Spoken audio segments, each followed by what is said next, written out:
তো সিলেবাসে যেটা আছে সেটা হচ্ছে উত্তল দর্পণ আর অবতল দর্পণে কেমন প্রতিবিম্ব তৈরি হয়, তাই তো? উত্তল দর্পণ কি আর অবতল দর্পণ কি? ধর এটা একটা গোলীয় দর্পণ, ঠিক আছে? এটা হচ্ছে একটা গোলীয় দর্পণ। এই গোলীয় দর্পণ যদি আমি এটুকু কেটে নিই তাহলে থাকলো কি এইটা, আবার যদি এটুকু কেটে নিই এটা, তাই তো? তাহলে এর এই দিকটা কঠিন আছে, এটার এই দিকটা কঠিন আছে।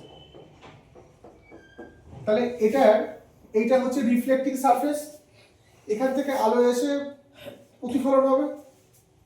আর এইটা হচ্ছে রিফ্লেক্টিং সারফেস, এটাকে বলে হচ্ছে উত্তল দর্পণ, এটাকে বলে অবতল দর্পণ।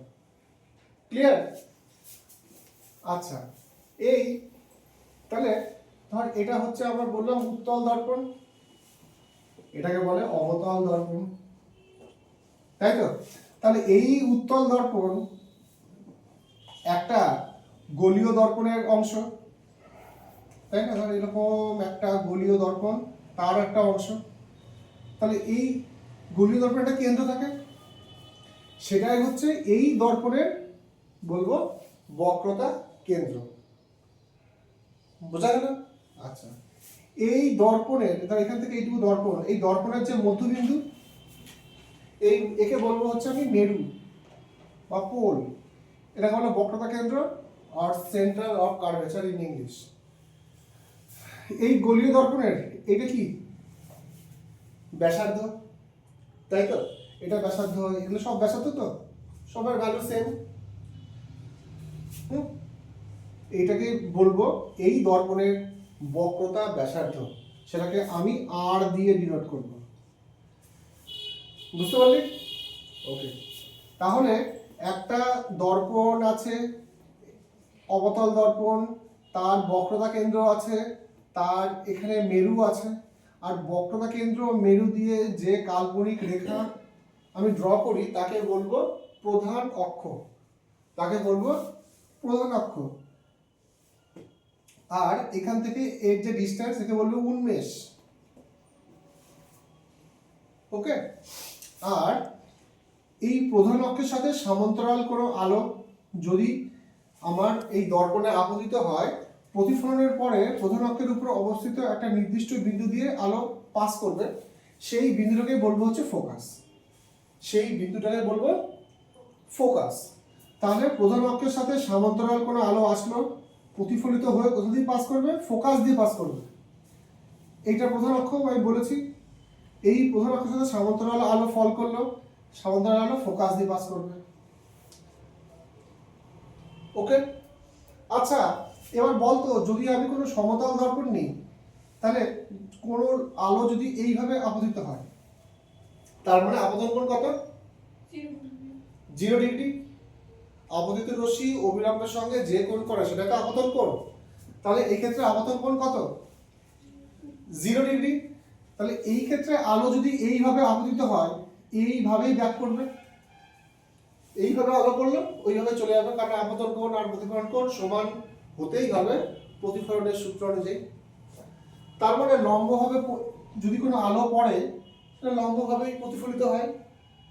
আর তোরা এটাও জানিস যে একটা ধর বৃত্তর ক্ষেত্রে অঙ্কে শিখেছিস, এটা যদি ব্যাসার্ধ হয়, এখান থেকে যদি আমি একটা স্পর্শক অঙ্কন করি, এটা লম্ব হয়। তার মানে একটা ব্যাসার্ধ আর সেই বিন্দুতে একটা স্পর্শক টানলে সেটা লম্ব হয়। তাহলে এইটা তো আমি একটা, যদি এটা একটা আমার অবতল দর্পণ হয়, এটা হচ্ছে আমার বক্রতা কেন্দ্র, এটা হচ্ছে আমার মেরু। আচ্ছা, এটা এইটুকু তো আমার বক্রতা ব্যাসার্ধ, কেন্দ্র থেকে দূরত্ব বক্র ব্যাসার্ধ, এখান থেকে এই দূরত্ব বক্রতা ব্যাসার্ধ, এখান থেকে এই দূরত্ব বক্রতা ব্যাসার্ধ, ব্যাসার্ধ মানে সব সেম। আচ্ছা, তার মানে এখান থেকে এইটা যে আমি লাইন ড্র করলে এইখানে কি 90 ডিগ্রি অ্যাঙ্গেল তৈরি হয়। এখনই বললাম যে এই যদি একটা বৃত্ত ড্র করি, এটা যদি ব্যাসার্ধ হয়, এখানে আমি স্পর্শক টানলে এটা হচ্ছে লম্ব। সেরকম এটাও তো একটা গোলীয় দর্পণের অংশ, এটা ব্যাসার্ধ, তাহলে এখানে লম্ব। ক্লিয়ার? আচ্ছা, বুঝতে না পারলে বলবি বক্রতা কেন্দ্র থেকে ধর আলো গেল, তার মানে কি লম্বভাবে আপতিত হয়েছে, সেই আলো প্রতিফলিত হয়ে বক্রতা কেন্দ্রের মধ্যে দিয়ে যাবে। তার মানে কোনো আলো যদি বক্রতা কেন্দ্রের মধ্যে দিয়ে আসে, প্রতিফলিত হয়ে বক্রতা কেন্দ্রের মধ্যে দিয়েই পাস করবে। ক্লিয়ার? আচ্ছা, প্রধান অক্ষের সমান্তরাল দিয়ে আলো আসলে এখানে একটা ফোকাস থাকে, সেই ফোকাসের মধ্যে দিয়ে পাস করবে। ওকে? আচ্ছা, এবার ধর যদি এই হচ্ছে আমার খালি হয়ে গেছে। আচ্ছা, কেন ওটা অফ হলে কি এই সাউন্ড স্ক্রিন অফ হলে কি ভিডিও অফ হয়ে যাবে? এই যে দেখা যাবে, আগে তো তোদের বুঝিনি। এটা হচ্ছে প্রধান অক্ষ, তাই না? এটা হচ্ছে আমার মেরু, এইটা বক্রতা কেন্দ্র, এটা ফোকাস। আমি যখন বললাম আলো এই পথে আসলে ফোকাস দিয়ে চলে যাবে, তেমনি আলো যদি ফোকাস দিয়ে আসতো, প্রতিফলিত হয়ে প্রধান অক্ষের সাথে সমান্তরাল হয়ে ফিরত, প্রধান অক্ষের সাথে সমান্তরাল হয়ে ফিরত। আবার ধর একটা কোনো আলো আসছে, ধর এইভাবে আলো আসছে, কখন দিয়ে গেল? ফোকাস দিয়ে গেল, তাহলে কি সমান্তরাল হয়ে ব্যাক করবে। কোনো আলো ধর বক্রতা কেন্দ্র দিয়ে সোজা যাচ্ছে, সেটা বক্রতা কেন্দ্র দিয়েই ফিরবে, তাই তো? আচ্ছা, এই যে আমার অবতল দর্পণ, অবতল দর্পণের বক্রতা কেন্দ্র বললাম এটা ফোকাস, এটা হচ্ছে আমার মেরু, তাই তো? তাহলে এখান থেকে এইটুকু তো বললাম বক্রতা ব্যাসার্ধ, বক্রতা কেন্দ্র থেকে মেরু পর্যন্ত যে দূরত্ব তাকে বলবো আমি বক্রতা ব্যাসার্ধ। আর ফোকাস থেকে মেরুর যে দূরত্ব, ফোকাস থেকে মেরুর যে দূরত্ব, একে বলবো আমি ফোকাস দৈর্ঘ্য। এইটুকু হচ্ছে বক্রতা ব্যাসার্ধ, এইটুকু হচ্ছে ফোকাস দৈর্ঘ্য। এখনই প্রমাণ করব এইটুকুর হাফ হয় এইটুকু, মানে এটাকে যদি ধর 10 সেমি হয়, এটা 5 সেমি, এটা যদি 4 সেমি হয়, এটা 2 সেমি। বোঝা গেল? এই r/2 মানে বক্রতা ব্যাসার্ধের অর্ধেকই হচ্ছে ফোকাস দৈর্ঘ্য। এই লেন্থটাকে বলবো ফোকাস থেকে মেরু পর্যন্ত ফোকাস দৈর্ঘ্য। ক্লিয়ার? এবার এই প্রমাণটা, এই যদি একটা অবতল দর্পণ হয়, এই যদি একটা অবতল দর্পণ হয়, এইটা হচ্ছে প্রধান অক্ষ, এইটা হচ্ছে বক্রতা কেন্দ্র, এইটা হচ্ছে ফোকাস, এইটা হচ্ছে কোণ। ক্লিয়ার? এবার বল, যদি প্রধান অক্ষের সাথে সমান্তরাল আলো আপতিত হয়, তাহলে কোথা দিয়ে পাস করবে স্মৃতি? কোথা দিয়ে পাস করবে? তাহলে ফোকাসের মধ্য দিয়ে যাবে, তাহলে এই ফোকাসের মধ্য দিয়ে চলে গেল। আর আপতন কোণ কাকে বলে? আপতন কোণ কাকে বলে বল? আপতিত রশ্মি এবং অবিলম্বের সাথে সঙ্গে যে কোণ, তাহলে বলতো এই বিন্দুতে অবিলম্ব কোণটা? আমি তো বললাম না, এই যেটা ব্যাসার্ধ সেটাই হচ্ছে অবিলম্ব, তাই তো? বললাম না, এই যদি এই হয়, এইটাই হচ্ছে অবিলম্ব, এখানে এখানে 90 ডিগ্রি কোণ তৈরি হয়, এটা যদি ব্যাসার্ধ হয়, এখানে স্পর্শক টানলে এটাই হচ্ছে অবিলম্ব, তাহলে এটাই হচ্ছে আমার অবিলম্ব। তাহলে এই আপতিত রশ্মি এটা অবিলম্ব, যে কোণ করে সেটাই হচ্ছে আপতন কোণ, আর এইটুকু হচ্ছে কি প্রতিফলন কোণ। আর প্রতিফলনের সূত্র কি? এটাকে আমি সি তে এখানে এটাকে ডি দিলাম। প্রতিফলনের সূত্র কি? আপতন কোণ ও প্রতিফলন কোণ সর্বদা সমান হয়। তাহলে আমি বলতে পারি না অ্যাঙ্গেল এই কোণটা আর এই কোণটা কি সমান, তাই তো? এই কোণটা সমান, তাহলে আমি আর দিয়ে লিখে প্রতিফলন কোণকে এখানে কি আই সমান সমান আর। ক্লিয়ার? তাহলে আমি বলতে পারি angle A B C equals to angle C B F. কারণ কি? কারণ আই সমান সমান আর। ঠিক আছে, আমি এটাকে আই করে দিলাম, এটা আই মানে এটা আই। ওকে, আচ্ছা এবার দেখ তো, এই যে এবি, আমি তো বলেছিলাম প্রধান অক্ষের সমান্তরাল রশ্মি এসছে, তাহলে এবির সাথে কি সিপি প্যারালাল, এবির সাথে সিপি হচ্ছে প্যারালাল, আর এটা হচ্ছে কি ছেদক।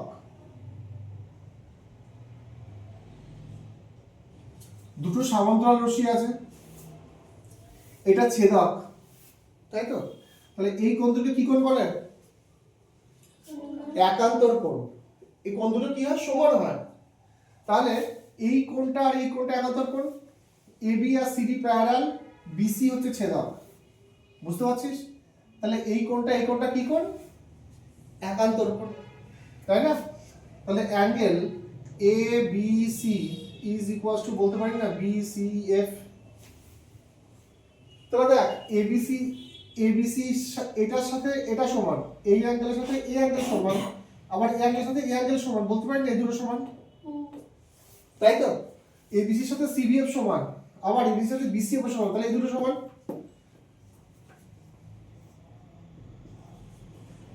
তাহলে ফ্রম 1 and 2, তাহলে কি বলবো? সি বি এফ সমান সমান বি সি এফ। তাহলে এই দুটো অ্যাঙ্গেল সমান। এবার বলতো একটা যদি ত্রিভুজ অঙ্কন করি, ত্রিভুজের যদি এই কোণ দুটো সমান হয়, তাহলে এই কোণের বিপরীত দিকের বাহু এইটা, এই কোণের বিপরীত দিকের বাহু হচ্ছে এইটা, এই বাহু দুটো কি হবে? সমান হবে। একটা ত্রিভুজের যদি দুটি কোণ সমান হয়, এই কোণ দুটির বিপরীত দিক বাহু, এই কোণের বিপরীতের বাহু এটা, এই কোণের বিপরীতের বাহু এটা, বাহু দুটো সমান হবে, তাই না? তাহলে এই কোণের আমার এখানে এই কোণটা আর এই কোণটা সমান, এই কোণের বিপরীত বাহু কোনটা? সিএফ। আর এই কোণটার বিপরীত বাহু কি? বিএফ। বোঝা গেল? দাঁড়া, তাই তো? আচ্ছা এবার যদি কি এখান থেকে এই দূরত্বকে বলেছিলাম 19, এখান থেকে যে এই দূরত্ব এটাকে আমি 19 বলেছিলাম। এবার 19 কি হয়? অ্যাকচুয়ালি ছোট হয়, ক্ষুদ্র হয়। তা যখন ক্ষুদ্র 19 মানে খুব ছোট্ট একটা লেন্স, তাই না? আর হচ্ছে উপাক্ষীয় রশ্মি। উপাক্ষীয় রশ্মি মানে ধর এটা তো প্রধান অক্ষ, তাই না?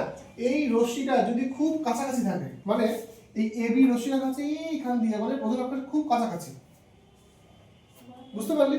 মানে ব্যাপারটা এরকম, ধর এই বি, ধর এটা যদি প্রধান অক্ষ হতো, এই এবি তার কাছে এরকম আছে, এখানে সি, এখানে পি, ধর রশ্মিটা এরকম খুব কাছ দিয়ে যাচ্ছে, এ বি, এটা হচ্ছে উপাক্ষীয় রশ্মি, যে রশ্মিটা আমার প্রধান অক্ষের খুব কাছাকাছি, তাই না? তাহলে সেটা কি এখানে দিয়ে ফোকাস আছে, সেই ফোকাস দিয়ে যেত, এটা তো আরো কাছে, তাহলে এই এফ থেকে বি আর তখন এফ থেকে পি এই দুটো সমান হবে, তাই না? আমি এটা জুম করে ছবিটা এঁকেছি, তাই বিটাকে অনেক দূরে দেখিয়েছি, অ্যাকচুয়ালি এটা খুব কাছে।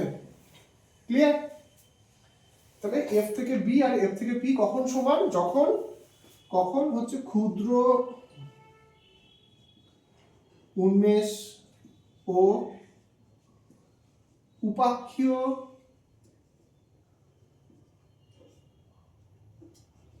রশ্মি এর ক্ষেত্রে, তখন কি বিএফ ইকুয়ালস টু এফপি। তাহলে দেখ সিএফ হচ্ছে BF, CF equals to BF, BF equals to FP, তার থেকে বলতে পারি না দুটোই বিএফ বিএফ, তাহলে সিএফ আর এফপি ইকুয়াল, বিএফ এর সাথে সিএফ ইকুয়াল, বিএফ এর সাথে এফপি ইকুয়াল, তাহলে বলতে পারি সিএফ ইকুয়ালস টু এফপি। তাহলে সি থেকে এফ আর এফ থেকে পি ইকুয়াল, এইটা যেটুকু এটা সেটুকু, তার মানে বলছি পুরোটার হাফ হচ্ছে এটুকু, এটা এই সি থেকে এফ আর এফ থেকে পি যদি ইকুয়াল হয়, পুরোটার হাফ হচ্ছে এটুকু। তাহলে সিপি বাই 2 সেটাই হচ্ছে আমার এফপি, আর সিপিটাই তো হচ্ছে আমার হচ্ছে বক্রতার ব্যাসার্ধ, বক্রতার কেন্দ্র থেকে মেরুর দূরত্ব। তাহলে R by 2 equals to F থেকে পি, এটা কি আমার ফোকাস দৈর্ঘ্য, এইটা হচ্ছে আমার F, F equals to R by 2। দেখি